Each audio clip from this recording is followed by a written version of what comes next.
सबसे पहले मैं बहुजन समाज में जन्मे सभी बुजुर्गों को अपने अकीदत पेश करता हूँ। उसके बाद मंच पर बैठे सभी मेरे भाई बहनें और मेरे सामने बैठे हुए सभी मेरे छोटे और बड़े बुजुर्ग, और इसी के बाद मैं एक बात सबसे कहना चाहता हूँ कि ये जो एक भाईचारे का प्रोग्राम है, तो मैं गुजारिश करता हूँ आप सबसे पहले तो मैं आप सब लोगों का शुक्रिया अदा करता हूँ कि आप लोग मेरे बुलावे पर यहाँ आए। मैं आपका सबका दिल से शुक्रगुजार हूँ। और उसके बाद मैं आप सबसे ये निवेदन करता हूँ कि इस भाईचारे को हम बढ़ाने की कोशिश करें जहाँ तक भी हो सके, क्योंकि अगर भाईचारा बढ़ेगा तो हम अपने अधिकार बचा पाएंगे, और अगर भाईचारा नहीं बढ़ा तो हम अपने अधिकार नहीं बचा पाएंगे। हम सब देख रहे हैं कि माहौल कैसा चल रहा है और हमें क्या करना चाहिए।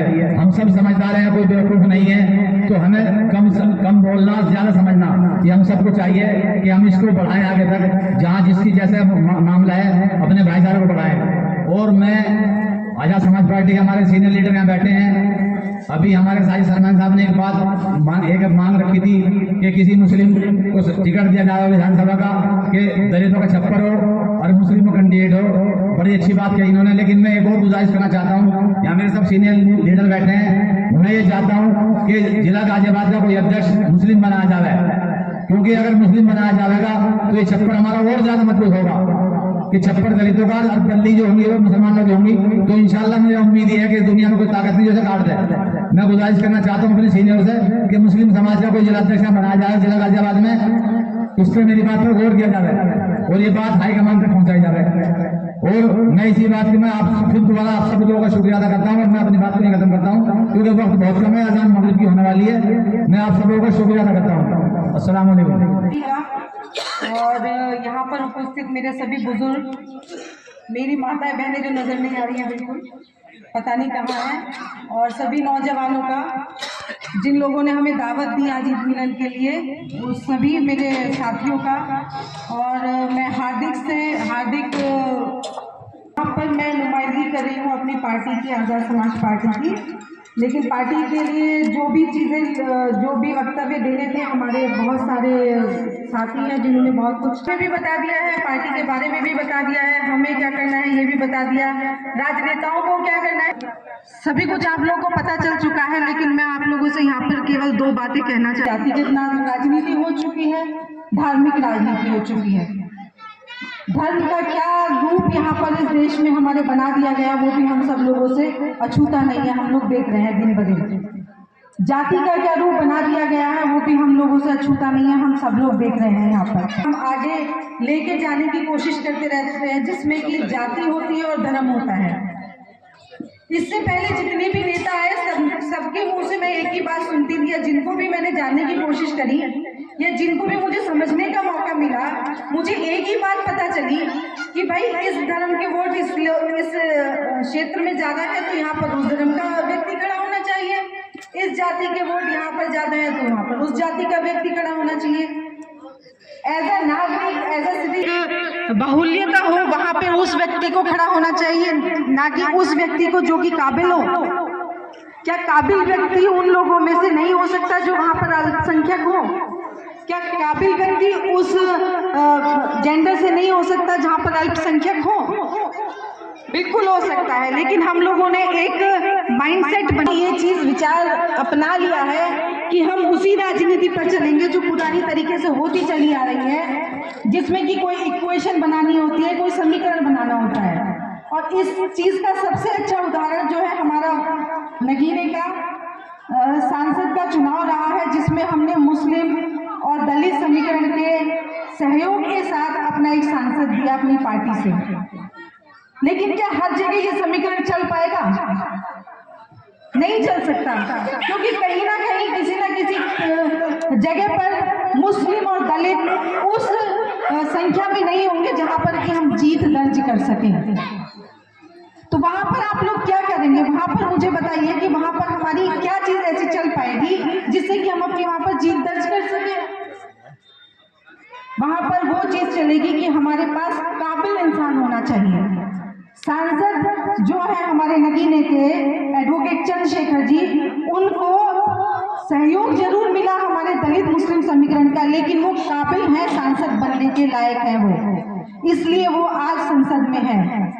अगर वो काबिल नहीं होते, क्या ये समीकरण उनको वोट देता या उनको जिताता? मुझे मालूम है आप लोग का सबका सवाल यही होगा कि हाँ, नहीं जिताता। वो काबिल थे, वो संघर्षशील थे और वो आपकी समस्याओं को समझते थे, आपके बीच में से, आप जैसे परिवारों के बीच में से होकर आ रहे थे, इसलिए आप लोगों ने उन्हें वोट दिया। तो मेरी आप लोगों से यही वो है गुजारिश है कि जो अब वोट देखें तो वोट एक खाली पेपर नहीं है, वो किसी कागज का टुकड़ा नहीं है, वो आपकी ताकत है। वो ताकत है जो आप शायद जानते ही नहीं है। वो आप सोचते हैं कि बस वो ताकत तभी तक है जब तक आपने बैलेट बॉक्स में डाला है वो, लेकिन उस वोट की ताकत आपकी 5 साल तक काम करती है। वो ताकत आपकी वो है जो कि आप लोगों के बीच में इतनी जरूरी है जितनी कि आपकी रोटी। जैसा कि हमारे माननीय काशीराम जी ने भी कहा था कि वोट को उसी तरह से इज्जत दो जैसे आप अपने घर की बेटी को देते हैं। उन्होंने कहा था कि जैसे आप अपनी बेटी के लिए एक अच्छा घर ढूंढते हैं, उसी तरह से अपने वोट के लिए भी एक काबिल इंसान ढूंढिए। उनका ये वक्तव्य ऐसे ही नहीं आ गया था, उनका वक्तव्य ऐसे आ गया था आप लोग को कीमत पता चले उस वोट की जो आप देने जा रहे हैं। और ये वोट आप जाया कर देते हैं कई बार केवल इसी अंधभक्ति के कारण कि भाई वो हमारे धर्म से ताल्लुक रखता है या वो हमारी जाति से ताल्लुक रखता है या हमारे किसी ऐसे ग्रुप से ताल्लुक रखता है जिसे हम पसंद करते हैं।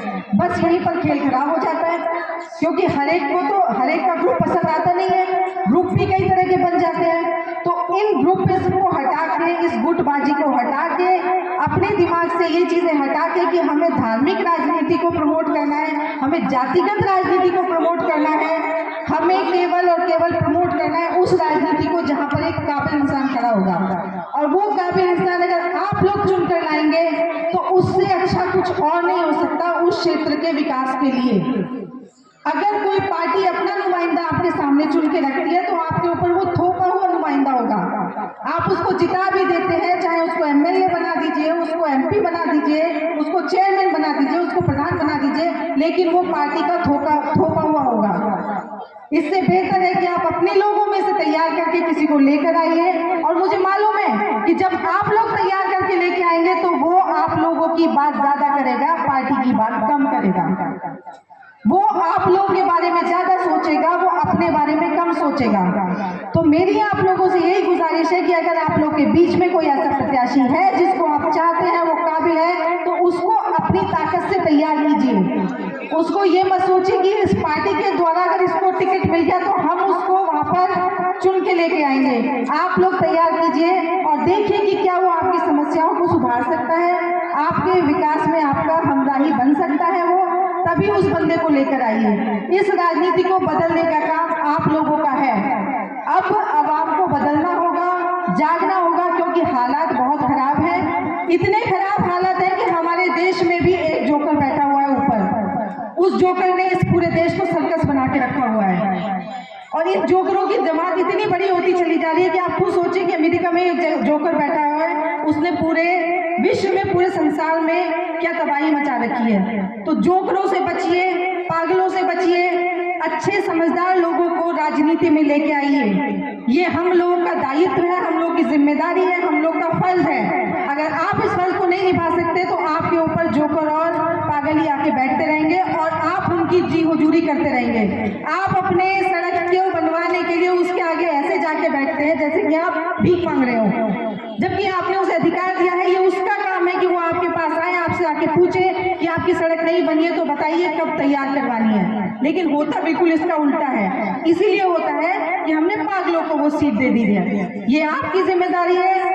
अपने क्षेत्र का विकास करना है तो अच्छे लोगों को लेके आइए और बहुत जल्द आपके बीच में जो हमारे चुनाव आ रहे हैं उन चुनाव की आप तैयारी कीजिए। उस तैयारी को इस तरह से कीजिए कि हारना तो दूर की बात है, पहले जीतने की तैयारी कीजिए। हार और जीत जो है वो ऊपर वाले के हाथ छोड़ दीजिए। आप बहुत बहुत शुक्रिया आप लोग का मेरी बातों को इतना ध्यानपूर्वक सुनने के लिए। बहुत बहुत धन्यवाद जो मेरी विधानसभा की कमेटी है यहाँ की, उसके सभी पदाधिकारियों का, और बहुत बहुत धन्यवाद आप सब लोगों का जो मुझे ईद मिलन पर यहाँ पर बुलाया गया है। धन्यवाद। जय भीम, जय भारत, जय संविधान। महेंद्र भाई सरजीत सिंह का स्वागत करें। माफी के साथ चाहता हूँ भाई, बुलवाना था। और एक चीज और कहना चाहता हूँ भाई, अजान होने वाली है। मंच के संचालक तो आज के मंच के सभा के अध्यक्ष हैं, मैं उनसे चाहता हूँ कि वो अपना समापन करें। बहुत बहुत शुक्रिया आपका भाई, जो आप यहाँ पे आए और इस महफिल को सजाया। जो भी कुछ होना था वो तो हुआ। अगर चंद्रशेखर जी को हम चुनेंगे उसमें उनका कोई हिस्सा नहीं है, क्योंकि वो तुम्हारे पैसे से जंग लड़ रहे हैं। वो अपना पेट नहीं भरेंगे, वो तुमको खिलाएंगे। क्योंकि यहाँ पे जो नेता आता है वो पहले अपना पेट भरता है, बाद में तुमको देखता है। चंद्रशेखर जी एक ऐसे इंसान है, वो अपना पेट नहीं अपने भाई को देखेंगे पहले। ये पैरी खा के सो रहा है, बिस्तरा पे सो रहा है, क्योंकि वो तुम्हारा पैसा इस्तेमाल कर रहे हैं तुम्हारे चुनाव में, तो तुम्हारी हमदर्दी में खड़े होंगे, नहीं वो अपनी। अब ये तो आपके हाथ में, आप किस तरह उनको जो सजाएंगे, किस तरह उठाएंगे, किस तरह बैठाएंगे, ये सब आपके हाथ में है। उनके हाथ में नहीं, सब आपके हाथ में। अब आप देख लीजिए और सोच लीजिए।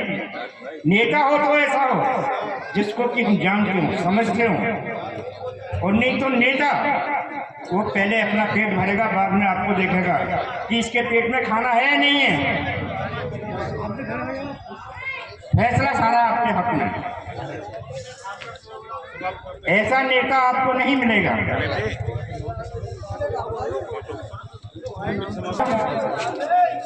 इधर को बेंच ऐसी हो रही